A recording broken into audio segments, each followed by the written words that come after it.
entrevista com o Lamar Lima. Lamar, a gente quer saber. Enfim, futebol tem diversas conversas e aqui no Cariri já sonda-se que você vai ser o novo técnico do Guarani, já para a Série C de 2021. Você tem como confirmar essa informação para a gente? Olha, eu fui procurado realmente há uma semana atrás pelo presidente, o Romeu Caldas, né? Primeiro dizer que o Guarani é um time que eu joguei, fui campeão da Taça Carioca do Guarani. Você fez história lá.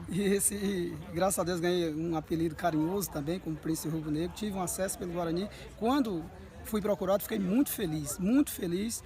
Só que enquanto o campeonato estava rolando, a gente não tratou e adiantou essa conversa. Mas agora que acabou o campeonato, né, eu posso confirmar que hoje, né, já sou treinador da equipe do Leão do Mercado, com muito prazer, como eu disse.